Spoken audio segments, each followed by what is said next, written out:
Talk about a rude awakening. Sharon Benty got the shock of her life while investigating a loud noise at her Bradenton, Florida home. I saw something that's not usually in the pool, and it turned out to be an 8-foot alligator. That's right, an 8-foot alligator. This guy, taking a dip in the family pool next to the floaty. But there was nothing fun about this pool crasher. Benty says her instincts kicked in. Can I get back to the door without it seeing me or realizing I'm bait? Benty's husband says the gator tore his way through the screen, leaving a gaping hole in the enclosed patio. The wriggling reptile enjoyed his freestyle swim until the couple called police. And he was just swimming around in circles. He tried to get up here for a while. I think he was a little intimidated with everybody watching, too. Ultimately, it took a trained alligator trapper to remove the trespasser. It was quite an evening.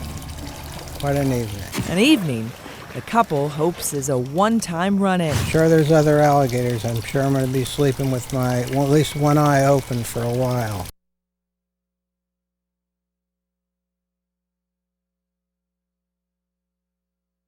Hot air balloon rides are thrilling and beautiful, but not without risk. Oh no! Last year, a San Diego couple lifted off for their wedding, only to come crashing down through a fence and into a nearby neighborhood. I got a little worried when we hit the fence, and I thought, well, if the fence doesn't stop us, then we're going down this hill. Former FAA Inspector Dominic Cimello told ABC News' Cecilia Vega the picturesque tours can be dangerous. What's the biggest risk in flying a balloon? Oh, power lines by far. One of the most tragic hot air balloon crashes in recent history was in January 2012. A scenic flight in Caterton, New Zealand, collided with a high-voltage power line while attempting to land. The fire caused the balloon to disintegrate, killing all 11 people on board. And just over a year ago, former NFL wide receiver Dante Stallworth had a brush with death, leaving him and a friend badly burned when their South Florida balloon trip went terribly wrong. I began to become concerned when I was looking back behind me and I saw that we were getting really close to the power lines. And by the time I realized that we were going to hit the power line, it was too late.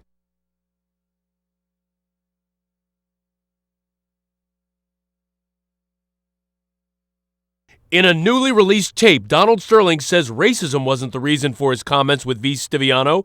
It was jealousy. I want her. So what the hell can I, in private, tell her?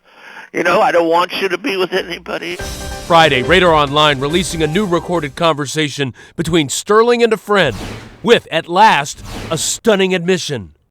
I know I'm wrong. What I said was wrong. But I never thought the private conversation would go anywhere out to the public. In that fateful conversation with Stiviano, Sterling made his thoughts clear about her associations with black people like Magic Johnson. That bothers me a lot that you want to broadcast that you're associating with black people. In a new tape, confirmed to ABC News as authentic by a friend, Sterling says he simply wanted to woo Stiviano. You may say anything in the world. What difference does it make? Then if the girl tapes it and releases it, my God, it's awful. Stiviano told Barbara Walters her relationship with Sterling was many things, but not romantic. I'm Mr. Sterling everything. I'm his confidant, his best friend, his silly rabbit. Sterling, banned for life by the NBA and under pressure to sell his team, remained defiant in another clip released by Radar Online on Thursday. You can't force someone to sell property in America. But overnight, the team met with this man, former Citigroup and Time Warner chief Dick Parsons, installed by the NBA as their new CEO.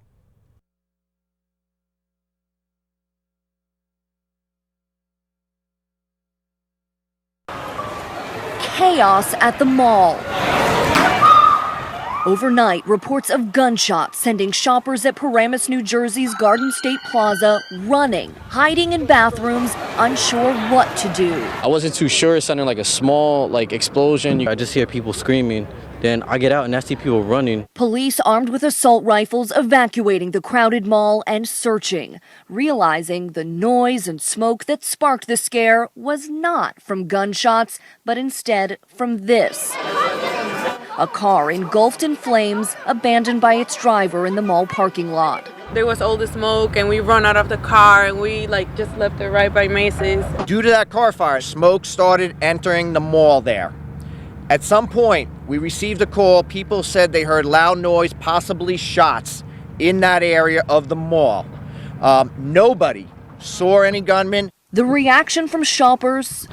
Then I see hundreds of people running and screaming. A sign so many are still on edge. Just 6 months after 20-year-old Richard Shoup walked through this same shopping plaza firing a semi-automatic weapon before turning it on himself. People were running crazy, because we heard 3-4 shootings. Overnight, police still taking no chances, spending hours combing through shops and department stores before giving the all clear.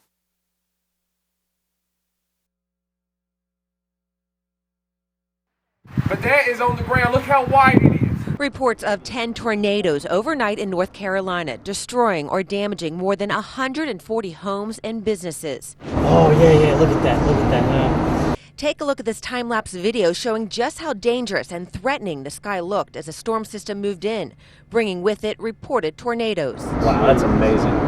Falling hail the size of quarters.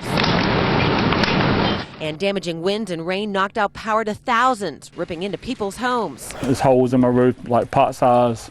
It's raining in my house, and siding's gone, roof is gone. Trees uprooted in yards, some falling through roofs. Mobile homes decimated. It's heartbreaking. The storm system brought plenty of damage and fear to residents. I froze.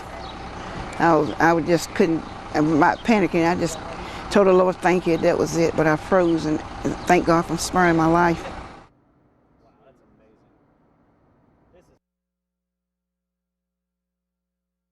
The heat of the moment, captured on video. NASCAR drivers Casey Mears and Marcos Ambrose go from the finish line to an all-out brawl following the Toyota owners 400 race in Richmond. There's some actual shoving going on. There's a punch, a swing. Watch closely in the garage after the race. An exchange of words, then shoving that quickly ramps up with Ambrose punching Mears in the face.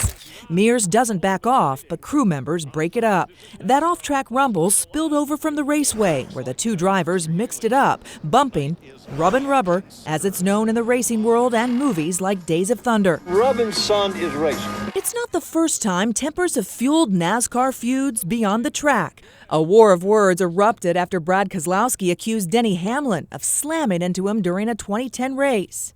It's not cool to intentionally wreck somebody at 195 miles an hour. Take a look. Last year, Joey Logano confronts Denny Hamlin following a brush that sent Logano into a tailspin. And in Phoenix 2012, Jeff Gordon and Clint Bowyer go at it, and crews pile on following their high-octane bump during the race.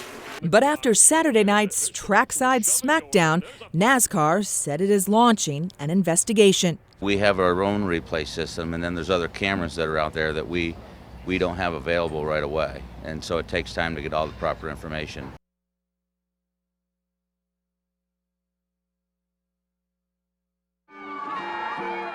The Duke and Duchess of Cambridge captivating tens of thousands on day 4 of their 10-day tour down under. The Duchess dazzling in a luxurious Lhasa Poppy print dress by L.K. Bennett. The pair spent the day rubbing shoulders with dignitaries and 200 specially invited guests in a reception fit for royals. This after touring the Royal Australian Air Force Base at Amberley, where the couple hopped into a fighter jet, Kate right at home in the cockpit just like her chopper pilot hubby, before planting a tree in honor of veterans. All following a jam-packed day on the stunning beaches of Manly on Friday. The twosome hung 10 with the Nippers, a group of junior lifeguards. Kate spending 40 minutes in her 4-inch Russell and Bromley wedges like a Baywatch babe pictured running on the sand. William, a bit more overdressed in a blue blazer, firing the starting gun for a race. The crowd of 12,000 presenting the pair with a custom-made surfboard and little swim trunks for Prince George. Cowabunga! And it was sheer fun at Sydney's famous Royal Easter Show. After admiring animals, art, chocolate, and produce, Kate told reporters she couldn't keep Prince George off her mind, declaring the 8-month-old, who was reportedly staying with his nanny, is a sucker for sweet potatoes.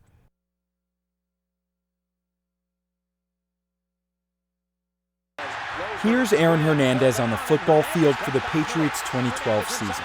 New murder charges handed down Thursday raised the possibility that Hernandez played that NFL season after he had shot and killed 2 men. This case was never about Aaron Hernandez, and his notoriety. Suffolk District Attorney Daniel Conley said in July of 2012, Hernandez had a chance encounter with 2 individuals unknown to the Patriots tight end inside the Boston nightclub Cure.